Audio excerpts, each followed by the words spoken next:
Today, I have another beautiful example, really a perfect example of these attempts to play hardball with Joe Biden's press secretary, Jen Psaki, and it is not going well. And this one isn't just Fox News's Peter Doocy saying something obviously belligerent. This is a reporter actually trying to make something that is not controversial. The question is from Owen Jensen, who is a reporter for the religious channel EWTN.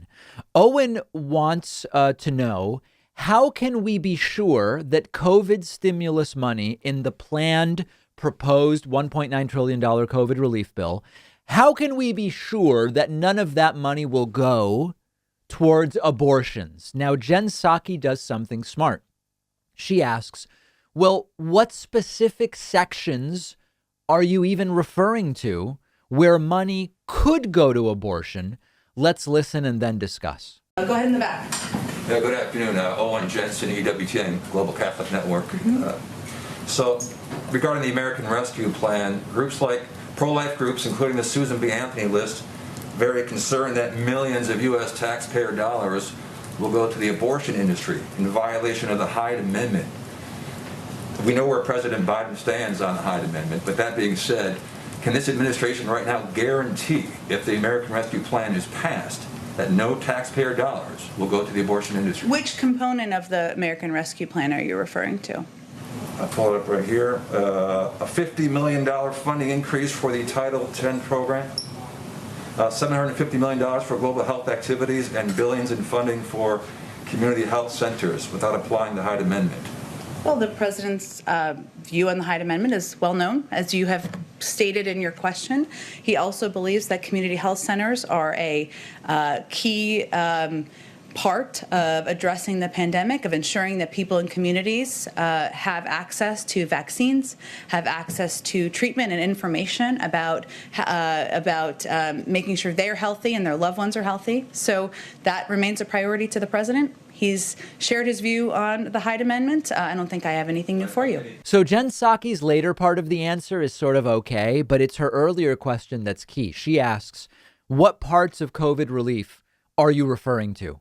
And the reporter mentions Title X, global health initiatives, and funding for community health centers. Now, two of those we can just dismiss out of hand because there's no evidence they don't make sense. He says, does the money for global health initiatives maybe go towards abortions? There's no reason to think that that's the case. Does the money for community health centers maybe go towards abortions?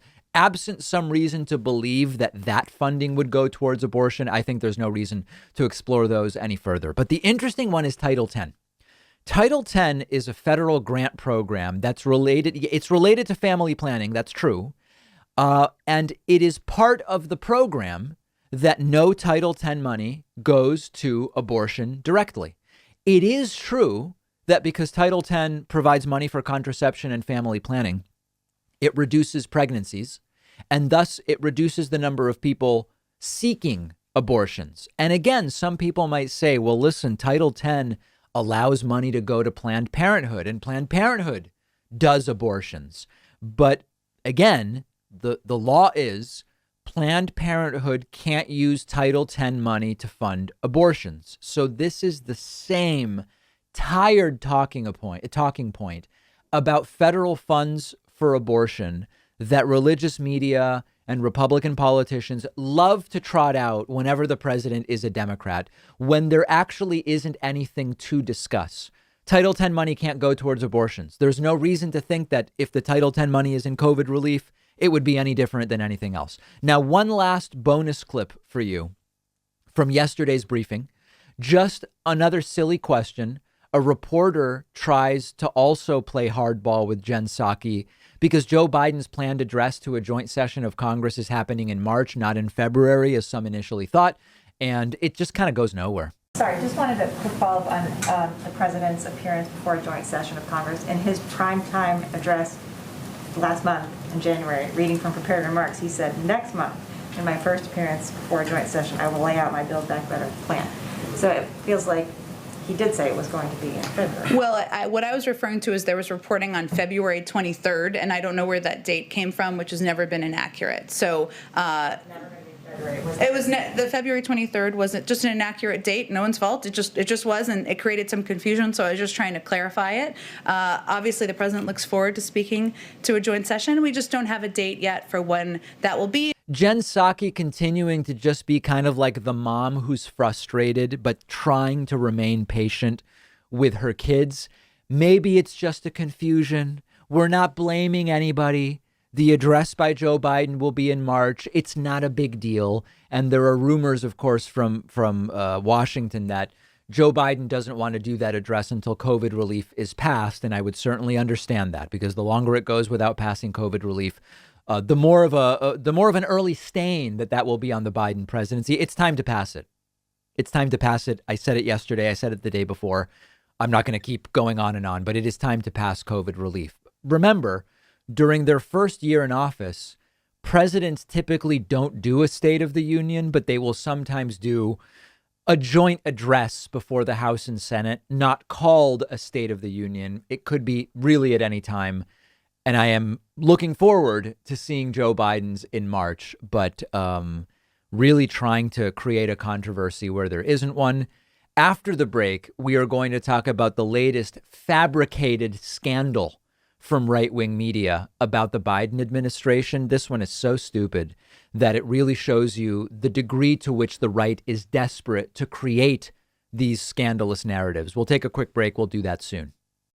I want to take a second to tell you about one of our sponsors, S&H Masks. S&H Masks has everything you need when it comes to face masks and other protective gear for COVID-19, and they're giving my audience 20% off. S&H Masks is the company that I've personally been going to for face masks. I love and trust the products they sell, and that's actually why I reached out to them about being a sponsor. I've tried tons of different face masks this year, like many of you, and I still have not found a mask that is more comfortable or easier to breathe in than the washable cotton masks that they sell. It's made of a silky, lightweight cloth that feels great on the skin, has a convenient adjustable strap. They also have disposable cloth masks, which are really comfortable, as well as all of the other gear like face shields, alcohol wipes, no-touch infrared thermometers. And all of their prices are very reasonable. I also love S&H Masks because they've donated over 60,000 masks to healthcare institutions.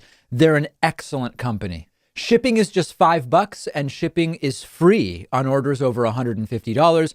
You can get there by going to davidpakman.com/mask. The link is under this video, and you can save 20% on everything in their store when you use the coupon code DAVID.